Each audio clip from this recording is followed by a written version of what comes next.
Hola amigos, bienvenidos. Mi nombre es Uriel y te quiero presentar a mi pastora. Hola, ¿cómo les va, hermanos, amigos? Soy la pastora Eliud Soto de la Iglesia Tiempo de Dios de Villa Regina, provincia de Río Negro, Argentina. Queremos agradecerte por estar ahí del otro lado y ser parte de este canal. No olvides al final de este video o al final de la programación ponerle un like y suscribirte al canal y activar la campanita. Dios te bendiga.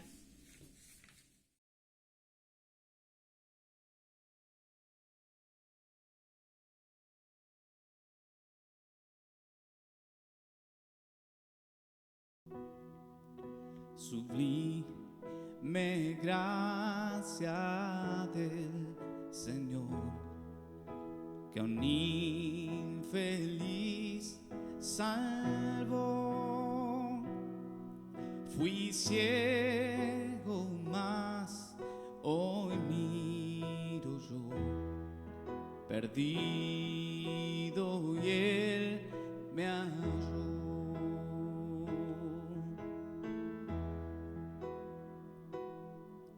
Su gracia me enseñó a temer, mis dudas ahuyentó.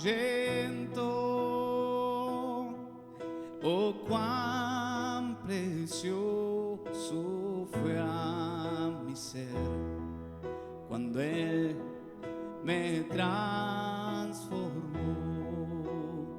y de mi maldad me libertó.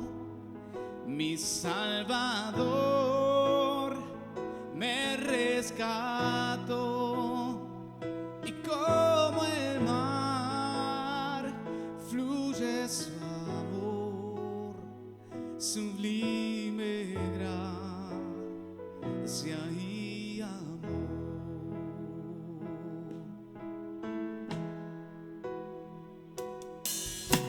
En los peligros y aflicción que yo he tenido aquí, su gracia siempre me libró y me guiará al hogar, y de mi maldad me libertó. Mi Salvador me rescató, y como el mar fluye su amor, sublime gracia y amor.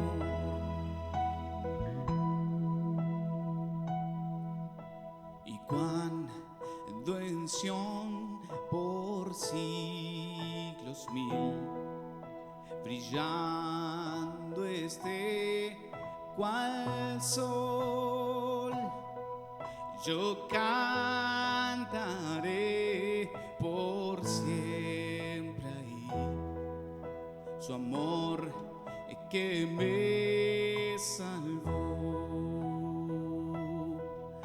su amor que me salvó, su amor que me salvó. Y de mi maldad me libertó, mi Salvador me rescató, y como el mar fluye su amor, sublime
Hola, mis amados hermanos, amigos. Es un placer para mí poder compartir estos minutos en los cuales deseo compartirles una palabra. Está en el libro de Isaías, capítulo 42. Y quisiera reflexionar, por supuesto, teniendo en cuenta los tiempos que estamos viviendo y la situación tan especial que estamos viviendo a nivel mundial, por las distintas situaciones, por las protestas que están habiendo en algunos países por causa del racismo, por la pandemia, por supuesto, de este COVID-19 y de pronto también por la recesión financiera que varias naciones están entrando a sufrir, sobre todo Argentina también, porque ya no veníamos tan bien con todo esto. Hay ciertas situaciones que se van a manifestar, todavía estamos como en principios de dolores de toda esa cuestión. Y yo quisiera poder reflexionar al respecto y qué es lo que considero como comunicador de la palabra en este tiempo que la iglesia debe hacer o cómo debemos entender esta situación para sacar un verdadero provecho a la adversidad. Y usted me pregunta, ¿habrá provecho para la adversidad? Claro que sí, la Biblia nos enseña claramente que los procesos generan poder, que los procesos generan expansión, siempre y cuando se sepan entender como corresponde. Pablo habló de esto y lo habló de manera personal, y él dijo que aún las tribulaciones momentáneas producían en él un mayor y enorme peso de gloria, porque él sabía mirar, sabía enfocarse correctamente. Dijo, no miro lo que se ve, sino lo que no se ve. Lo que se ve es temporal, lo que no se ve es eterno. Entonces su enfoque le permitía sacar lo mejor aún de una crisis o de una situación de adversidad. La pregunta es, ¿nosotros como iglesia sacaremos lo mejor de esta situación que estamos viviendo? Bueno, todo depende. La idea es que podamos enfocarnos. Cada vez que miramos al pueblo de Israel a través de las enseñanzas de la Escritura, nos damos cuenta que ellos vivieron distintos procesos. Ellos estuvieron en cautividad, diferentes diásporas los sacó de su lugar y en muchas ocasiones oprimidos por el enemigo en su propia tierra. Y sin embargo, cada una de esas cosas, incluso permitidas por el Señor, generaron un proceso de reforma, un proceso de cambio para que las cosas se mejoraran, porque de hecho lo que pasaban, lo pasaban porque no estaban haciendo las cosas bien o porque Dios quería enseñarles algo, o porque Dios quería llevar el pensamiento y el corazón de ellos a su voluntad. Y como no lo hacían, Dios permitía el proceso. Esos procesos no venían solo por el hecho de quiero producirlos para afligirte porque sí. No, cuando, por ejemplo, el Señor los saca de Egipto, como nación, porque entró una familia pero salió una nación, Dios los mete a la cuarentena en el desierto para hablarles, para ver qué había en su corazón. Lo dice el libro de Deuteronomio, claramente dice que todo ese proceso en donde dice yo hice cabalgar hombres sobre tu cabeza y yo los afligí, los hice, los sustenté con maná, y o sea, los limité, los tuve ahí, los llevé por el camino más largo, los hice dar vuelta, para la postre hacerles bien. O sea, al final la idea de Dios era hacerles bien, pero un pueblo con una mentalidad de esclavo nunca podrá entrar a gobernar una tierra. Cuando ellos entraron a gobernar la tierra, ocurrió lo mismo. El Señor les prometió que en esa tierra que fluía leche y miel no les iba a faltar nada, que Dios iba a estar con ellos, que toda la bendición. Sin embargo, cuando ellos se apartaban en su corazón, cuando empezaron a casarse con mujeres paganas, cuando permitieron que la idolatría entrara en la casa, cuando levantaban altares a los dioses falsos, cuando el pueblo apartaba su corazón de Dios, Dios permitía que algunas de esas naciones que habían sobrevivido a la conquista los atacaran, como los madianitas, como los filisteos, como los jebuseos, como aquellos que atacaban, le robaban las cosechas, le violaban las mujeres, le quitaban los niños para la esclavitud, y ellos se escondían, tenían miedo, pero se volvían a Dios. En el temor, en el dolor, se volvían a Dios, empezaban a clamar. Los hombres, dice que se vestían de cilicio, se tiraban ceniza sobre su cabeza, se arrancaban la barba en el clamor, clamaban, se volvían a Dios, se volvía a ordenar el sacerdocio, había un llamamiento al pueblo de volver su corazón a Dios, y cuando hacían eso, Dios les levantaba un juez. Venía un Sansón para rebatir a los filisteos o un Gedeón para los madianitas y levantaban un juez que traía justicia. Esa era la idea de Dios. Y volvía la paz y los enemigos retrocedían. Y cuando volvía la paz, volvían a tener abundancia, cosechas, y el pueblo en la abundancia se volvía a apartar de Dios, apartaba su corazón y Dios permitía una cierta aflicción para corregir. Los corregía porque los amaba y ocurre lo mismo con la iglesia. Por eso dice, si Dios no nos disciplina, más que hijos somos bastardos, porque la idea de Dios es corregirnos. Cuando un hijo es disciplinado es para que el hijo aprenda, no es para hacerlo sufrir. Ningún padre tendría una acción correctiva para un hijo con el solo hecho de hacerlo sufrir. Si es acción correctiva es para corregir, ¿no? Entonces no viene un castigo o una disciplina solo porque te quiero ver llorar, no es la idea.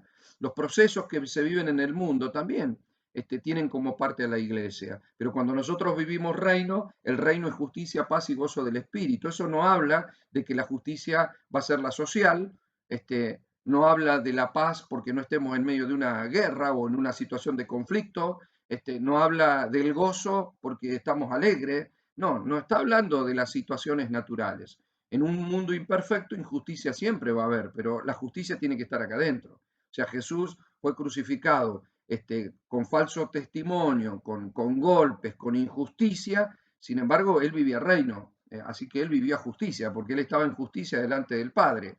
Entonces tenía paz. No importa que esté en medio de una guerra, porque la paz de Dios sobrepasa todo entendimiento. Entonces tenía gozo, pero el gozo no tiene que ver con la alegría de la carne, ni con la alegría de una fiesta, ni con la alegría, no. Podés haber perdido un ser querido, pero tu espíritu tiene el gozo que es sobrenatural, que tiene que ver con el espíritu, no tiene que ver con la alegría. Puedo estar llorando por una situación, pero aún así me regocijo en mi Señor. Entonces, cuando la iglesia logra entender espiritualmente las situaciones que se viven a nivel familiar, a nivel congregación, a nivel país y en este caso, como en muchas naciones de la tierra, le vamos a sacar un provecho y le vamos a sacar lo mejor, y lo mejor viene para impulsarnos.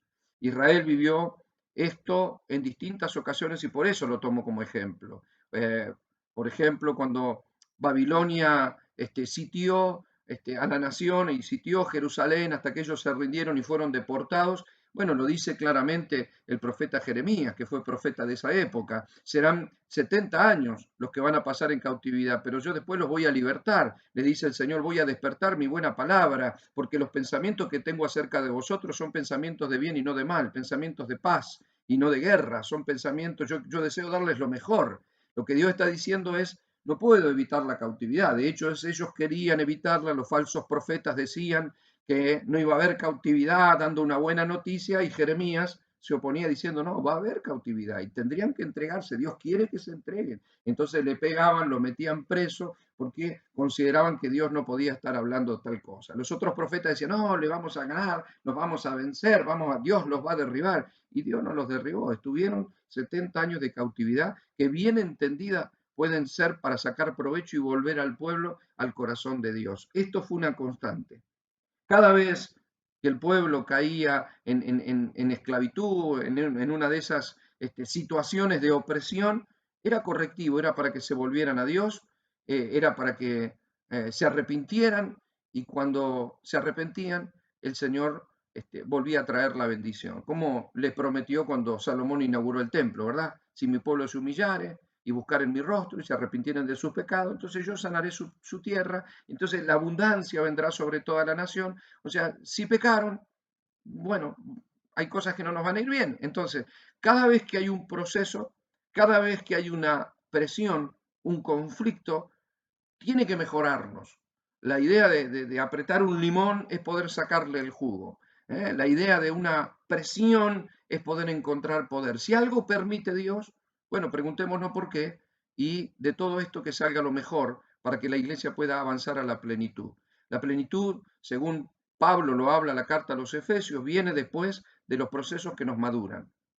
Los dones ministeriales, dice en Efesios 4:11, apóstol, profeta, maestro, pastor, evangelista, sea en el orden que usted quiera, estamos para perfeccionar a los santos. Perfeccionar a los santos cuando se trata de vida, habla de madurez. La iglesia no crece por la educación de los pecadores o el discipular a los pecadores, sino por edificar o madurar a los renacidos. La iglesia madura a través de los santos que van creciendo, y en la madurez siempre habrá procesos. Si no hay madurez, no hay plenitud. Pablo dice, quiere Dios que puedan crecer hasta la estatura, la medida de la plenitud de Cristo, para que ya no sean niños fluctuantes. Los niños andan de acá para allá y son engañados por falsas doctrinas. Cuando todo esto pasó, las redes sociales evidenciaron y denunciaron de que había conflictos doctrinales, teológicos y de apreciación. ¿Por qué? Porque los comunicadores, mientras que uno salió a asustar, el otro salió a decir que era el diablo y el otro decía que era Dios, y uno dijo relájese y disfrute con su familia, el otro dijo ayune, ore, clame.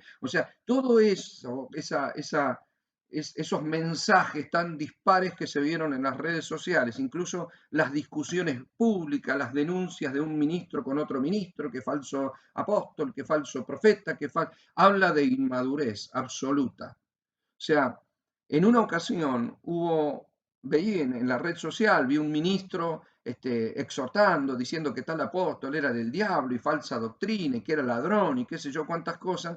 Me pareció yo he visto muchas publicaciones como esa y realmente le puedo asegurar que me indignan y que a los contactos que hacen ese tipo de cuestiones directamente los elimino.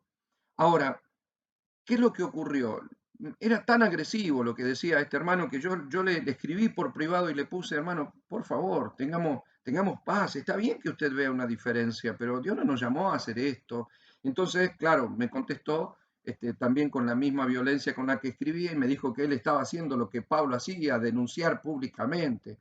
El problema es que Pablo no tenía Facebook y Pablo nunca denunció a un pecador en una red social. Pablo exhortó a quienes tuvo que exhortar en una carta en el seno privado de la iglesia.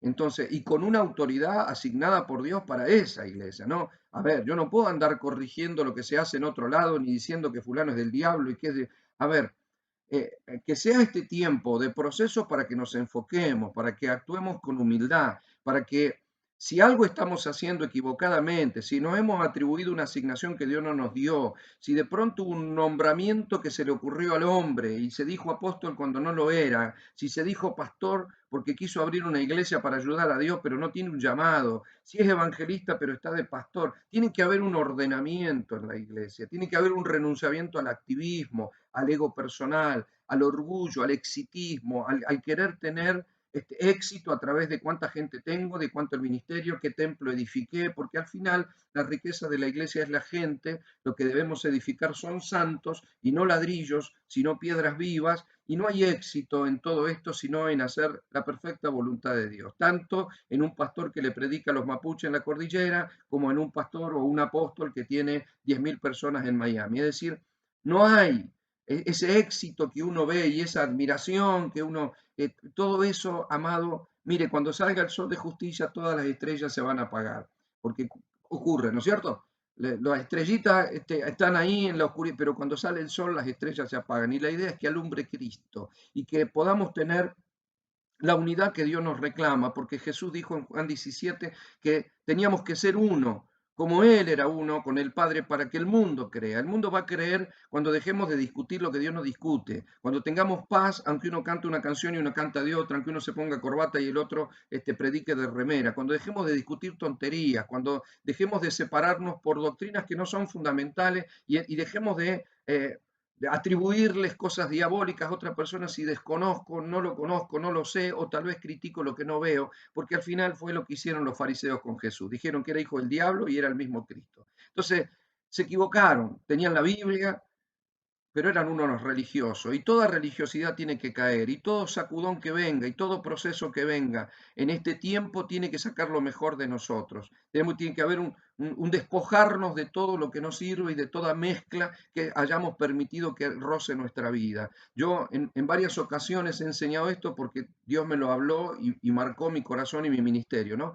Pero usted sabe que la figura de la mujer en la Biblia es la iglesia, desde Eva como ayuda idónea en el Edén hasta la iglesia o como ayuda idónea del nuevo hombre que es Cristo. Así también las mujeres de los patriarcas como Sara, Raquel, Rebeca, son mujeres que son figura de la iglesia, ¿no? Y yo nunca había visto, nunca había prestado atención hasta que Dios me llama la atención con la mujer que tocó el manto.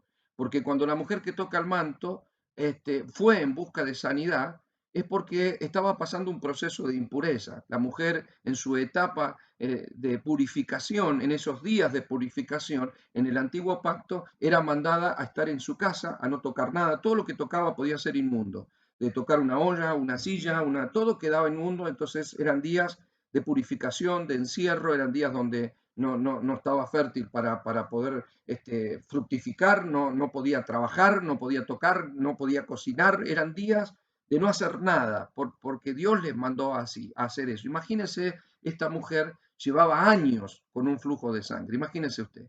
Y le digo esto porque, mire, en el mismo libro de Isaías, digo el mismo porque voy a citar un pasaje de Isaías, en el libro de Isaías dice que las justicias humanas para Dios son como trapo de inmundicia. Imagínense para qué se usaba y qué considera Dios que es eso, justicia humana. Ahora, el Señor me llama la atención con esta mujer y me dice, así es mi iglesia. Fíjate que ella no está así por causa del pecado, sino que tiene impureza. Impureza es mezcla. La impureza es mezcla. Si yo tengo una jarra con agua y le pongo un poco de jugo, ya no tengo agua pura. Las mezclas, cuando hay un poco de religión, un poco de levadura, echa toda la masa a perder. O sea, las mezclas son lo que en este tiempo se evidencian, mezclas de pensamiento, mezclas de doctrinas, mezclas de opiniones, mezclas, y entonces la gente ni siquiera sabe qué somos exactamente, porque nosotros mismos entre nosotros nos diferenciamos. Los consejos pastorales, los pastores, uno critica, el otro lo, entonces uno atribuye, el otro no. Amado, tenemos que tener la humildad, usar el discernimiento, pero no dispararle a todo lo que se mueve, lo que no entiendo podemos debatirlo, podemos llevar temas a ámbitos en los cuales podamos debatir conforme a la palabra. Hay gente que no se atreve a dialogar con algunas cosas. Yo tuve un pastor que decía, yo le decía, pastor, yo estoy viendo esta situación, ¿qué le parece este pasaje? Y me decía, si es como vos decís, rompemos la Biblia. Porque a él le habían enseñado otra cosa en el instituto, pero hay varias cosas que las tuvo que romper él para poder cambiar con el tiempo y darse cuenta que, bueno, hasta ahí me habían enseñado a mí. O sea, si cuando sos chico te enseñaron que el ratoncito Pérez te va a traer plata, está bien. El problema es que cuando creciste tenés que dejar ese paradigma, porque un paradigma es un patrón, y un patrón de pensamiento equivocado te tendrá bajo un gobierno equivocado. Entonces, que las presiones sirvan para corregirnos, para que en este tiempo nos alineemos con humildad detrás de la voluntad de Dios y que aprendamos de las cosas que han pasado para saber de las cosas que han de venir. Isaías 42:18 dice, sordos, oíd y vosotros ciegos mirad para ver. ¿Quién es ciego sino mi siervo? ¿Y quién es sordo como mi mensajero que envié? ¿Quién es ciego como mi escogido y ciego como el siervo de Jehová, que ve muchas cosas y no advierte, que abre los oídos y no oye? Jehová es complacido por amor de su justicia en magnificar la ley y engrandecerla, mas este es pueblo saqueado y pisoteado. Todos ellos atrapados en cavernas, escondidos en cárceles, son puestos para despojo y no hay quien libre, despojaos y no hay quien diga restituir. ¿Quién de vosotros oirá esto? ¿Quién entenderá y escuchará respecto a lo porvenir? En otras palabras, ¿quién va a aprender y tomará nota de esta situación y verificará el rumbo y enfocará su vida para lo porvenir? Si no aprendemos del desierto, nunca vamos a conquistar la tierra, porque la idea del desierto es mejorar tu mente, es mejorar, salir de esa mente de esclavitud, de salir de los paradigmas equivocados y no volverme en mi corazón a Egipto, como hicieron muchos de los hebreos. Dice en el verso 22, según la versión de la Septuaginta, y vi que estaba el pueblo saqueado y despojado, pues el lazo que les atrapaba en las alcobas por doquier y en las casas a la vez donde los ocultaban, se trocaban con botín y no había quien arrebatara presa y no había quien dijera devuelve. En otras palabras, estaban pasando la opresión, estaban afligidos, encerrados, pero sin aprender el mensaje. La idea de Dios es que los procesos nos capaciten. Saúl fue un rey que fue levantado pero sin proceso. Un día lo nombraron como rey y cuando lo fueron a presentar públicamente se había escondido en un bagaje. ¿Cuál es la madurez que muestra un hombre nombrado para rey escondido en un bagaje? David fue ungido por el mismo Samuel, por el mismo aceite, y no en una redoma, sino en un cuerno. Pero pasaron años de cuidar ovejas, de pelear con Goliat, de ser perseguido, de estar en cuevas, de vivir dolor, de ser procesado, de convertirse en líder, hasta que un día calzó esa corona en su cabeza. La diferencia en el éxito de un rey con otro rey es que uno fue inmaduro y el otro entendió los procesos. Uno tuvo escuela y el otro no tuvo escuela. Si los procesos no nos mejoran, al final, ¿para qué sirven? Todo proceso produce expansión, si lo sabemos entender. Toda presión produce poder. Solo tenemos que aprender de todo lo que está ocurriendo y tener la humildad para que Dios nos vaya corrigiendo y que esto no sea para levantar la voz en oración de que Dios corrija al mundo y que se solucionen algunas cosas. Si Dios logra solucionar nuestro corazón y alinea el corazón de los ministros y de los hermanos y nos enfoquemos para trabajar en la unidad del Espíritu, en el vínculo de la paz, teniendo una misma mente y un mismo parecer, entonces Dios será glorificado. Ojalá que este tiempo sea un tiempo de verdadera unidad en la iglesia y que nos volvamos a la palabra y que nos volvamos, pero no a la estructura teológica, sino que recuerde usted que la vida es la luz de los hombres. Si no hay vida espiritual, solo hay letra y la letra mata. Solo el espíritu vivifica, es la vida, la luz de los hombres. Ojalá podamos ver, porque así como dijo Isaías en el capítulo 60, tinieblas cubrirán la tierra y oscuridad las naciones, pero más sobre vosotros amanecerá Jehová y sobre vosotros será vista su gloria. Ojalá que como la luz del mundo podamos alumbrar, porque la palabra alumbre nuestro corazón y nosotros podamos alumbrar en un lugar de tinieblas. El Salmo 82:5 dice, no saben, no andan en tinieblas, no ven, no entienden, tiemblan todos los cimientos de la tierra. Y usted sabe que si tiembla un cimiento se puede caer todo el edificio. Han caído economías, han caído sociedades, han caído familias, han caído gente, porque tiemblan los cimientos, pero es porque no saben, porque no entienden y porque andan en tiniebla. Ojalá nosotros podamos entender, porque andamos en luz, para que Dios pueda edificar lo que tenga que edificar en nosotros hasta alcanzar la plenitud que el mundo necesita ver. Muchas gracias por estos minutos, los bendigo y que el Señor alumbre nuestro entendimiento, como dijo Pablo, con espíritu de sabiduría y de revelación para poder comprender. Muchas gracias por todo. Bendiciones.